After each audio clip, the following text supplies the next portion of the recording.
سلام، وقتتون بخیر. امیدوارم که روز خوبی را سپری کرده باشید. امروز میخوایم شما رو به یک سفر کوتاه اما جذاب به دنیای پشت پرده وب مدرن ببریم. چیزی که ما هر روز باهاش در تعاملیم ولی فقط ظاهرش رو میبینیم. هدف ما از این ویدیو اینه که درک کنیم وب چطور کار میکنه، چه بخشهایی داره و در سال 2025 چه تکنولوژی هایی هسته اصلی اون رو تشکیل میدن و این دنیای بزرگ رو میسازن. پس با ما همراه باشین. در واقع وب مدرن مثل یک کوه یخه و ما وقتی یک وبسایت رو باز میکنیم فقط نوک کوه یخ رو میبینیم، یعنی همون ظاهر سایت که تنها یک بخش کوچیک از یک ساختار عظیمه که حدود 10% کل وبه و شامل عکس ها، رنگ ها، رابط کاربری، متن ها، دکمه ها و انیمیشن هاست، یعنی همون فرانت اند. اما سطح زیر آب، جایی که دیده نمیشه، 90% اصلی ماجرا اتفاق میفته. اونجا دنیایی از منطق‌ها، سیستم‌ها در حال کار هستن، مثل مدیریت و پردازش داده‌ها، پایگاه‌های داده، امنیت، سرورها، مدیریت کاربران و ارتباط سرویس‌ها با هم. این قسمت‌های پنهان همون بک‌انده و زیرساخت واقعیه که تعیین میکنه یک سایت چقدر سریع، امن و قابل اعتماده. اگر تعادل بین این دو بخش نباشه، پروژه شکست میخوره. پس قرار نیست فقط ما بخش بالای آب رو ببینیم.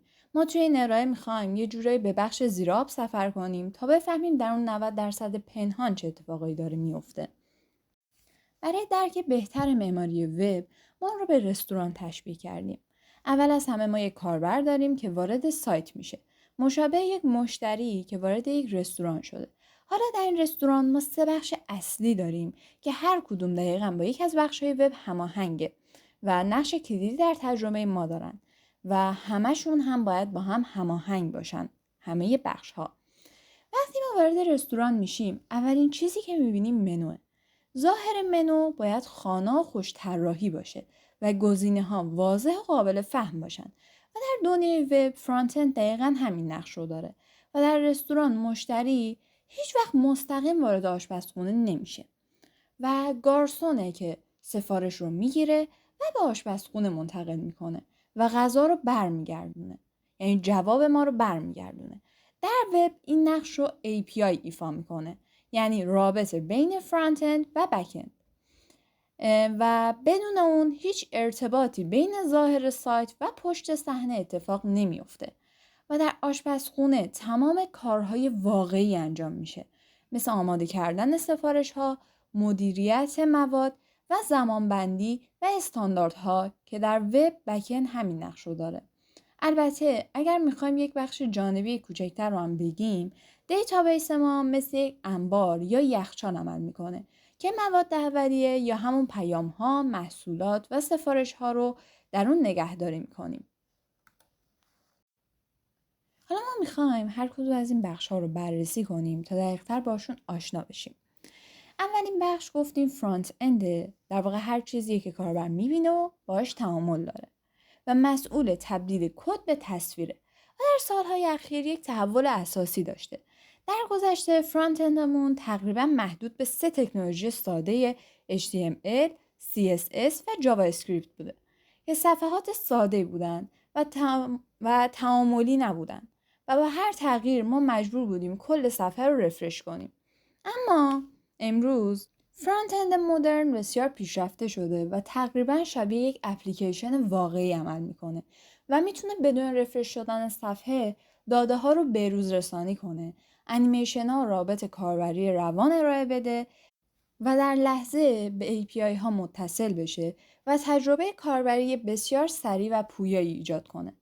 این پیشرفت‌ها باعث شدن وب از صفحات ثابت به سمت وب اپلیکیشن حرکت کنه که سرعت و تعامل بالاتری دارن که نمونه‌اش رو هم زیاد می‌بینیم، مثل لایک کردنی که در اینستا اتفاق میفته و مثال‌های متنوعی که ما در طول روز اونها رو مشاهده می‌کنیم. در سال 2025 3 فریمورک اصلی در دنیای فرانت اند بیشترین استفاده و محبوبیت رو دارن که سقول اون نامیده میشن. اولیش ریاکت که محبوب ترین فریمورک فرانت اند در جهانه، خیلی سریع و انعطاف پذیره و برای پروژه‌های کوچیک تا بسیار بزرگ استفاده میشه و جامعه کاربری گسترده‌ای هم داره و استارتاپ ها و شرکت های بزرگی که به یک اکوسیستم عظیم و انعطاف پذیر نیاز دارن از اون استفاده میکنن. دومی ویوه که سبک و ساده و با یادگیری بسیار راحتش مناسب برای افراد تازه کار و تیم‌های کوچیکه و کدهای تمیز و ساختار یافته و قابل فهمش باعث محبوبیت بالا شده و پروژه‌هایی که باید سریع توسعه داده بشن و به نتیجه برسن از اون میتونیم براشون استفاده کنیم. و سومی انگولاره که یک فریمورک کاملا ساختارمند و قدرتمنده و معمولا در پروژه های سازمانی و تیم های بزرگ استفاده میشه و قواعد مشخص و معماری منسجمی داره و همین باعث میشه برای سیستم های بزرگ مناسب تر باشه که بانک ها و سازمان های بزرگی که به قوانین سفت و سخت و امنیت بالا نیاز دارن از اون استفاده میکنن.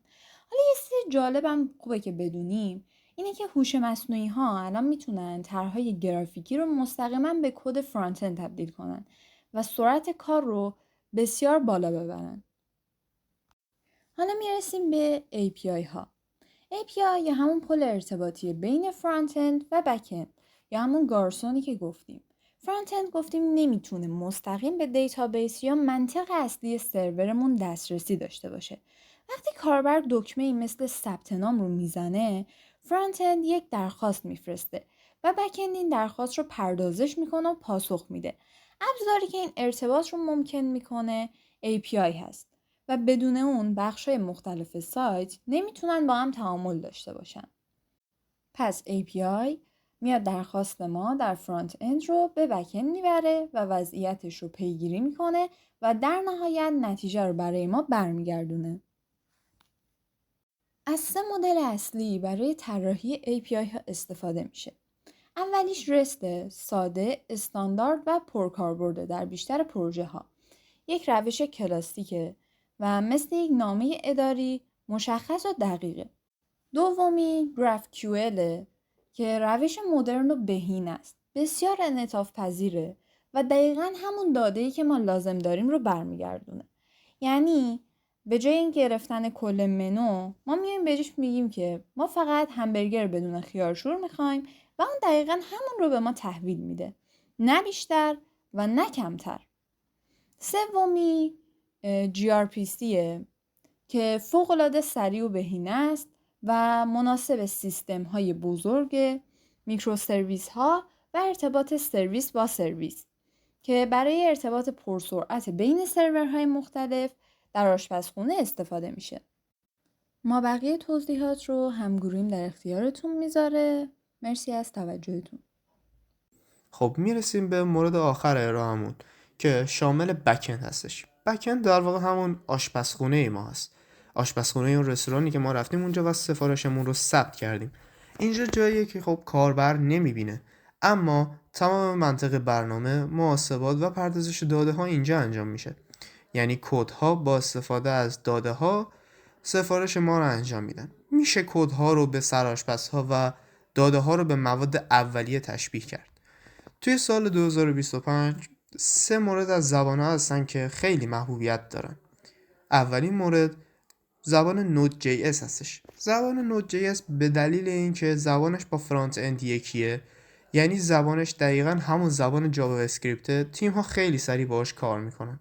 مورد دوم پایتونه که آموزش و یادگیریش بسیار راحته و الان به خاطر هوش مصنوعی و تحلیل داده داره پادشاهی میکنه.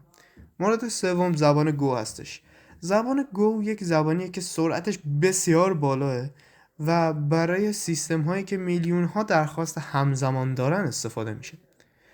خب شاید سوال پیش بیاد این اطلاعات و داده ها رو در کجا نگهداری میکنیم؟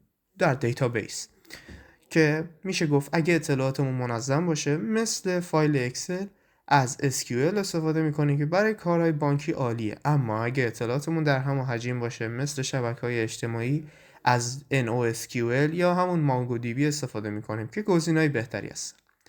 خب آینده توسعه وب چجوریه؟ آینده توسعه وب رو میشه به 3 تا روند کلیدی مرتبط دونست. مورد اول میشه هوش مصنوعی. خب هوش مصنوعی این روزه حدود 40% کدها رو پیشنهاد میده با استفاده از ابزارهایی مثل کوپایلت، چت جی پی تی و امثال اونها. البته هوش مصنوعی جای ما رو نگرفته، بلکه شده یه همکار که سرعت رو بالا میبره، ولی خب هنوز هم برای اینکه باگ نداشته باشیم نظارت انسانی لازمه. مورد دوم سرورلس هستش. یک رستوران رو فرض کنید. به طور مثال شما رفتید و سفارشتون رو ثبت کردید، ولی این بار گارسونی وجود نداشته. شما سفارشتون رو مستقیم برای آشپزخونه فرستادید. خب اینجا شما دیگه نگرانی ندارید که سفارش شما توش دستی خورده باشه، اشتباهی شده باشه و تغییری ایجاد شده باشه. مستقیما به آشپزخونه رفته و شما سفارشتون رو دریافت میکنید. سرورلس هم همینطوره. بهش میگن آشپزخانه ابری. یعنی دیگه لازم نیست نگران خرید و مدیریت سرور باشیم. کد رو میدیم به فضای ابری و اون خودش اجرا میکنه و ما فقط پول مصرفمون رو میدیم. مورد سوم میشه وب اسمبلی. تکنولوژی وب اسمبلی یک تکنولوژیه که به ما قابلیت این رو میده که نرم افزارهای سنگین رو توی مرورگرمون به طور مستقیم اجرا کنیم. نرم افزارهایی مثل فتوشاپ، بازی‌های گرافیکی و امثال اینها. اونم با سرعتی نزدیک به سرعت دسکتاپ که خیلی مفید و فوق‌العاده است. در نهایت بخوایم توسعه وب رو یک جمع‌بندی کوتاهی بکنیم، توسعه وب دیگه اون کار ساده قدیمی نیست. تبدیل شده به یک حوزه ترکیبی از هنر در طراحی فرانت اند، مهندسی دقیق در بک اند و هوشمندی ابزارهای جدید. ممنون از اینکه تا اینجا همراه ما بودید. امیدوارم که تونسته باشیم به اطلاعات و داده‌های شما حتی مقداری کمی اضافه کنیم.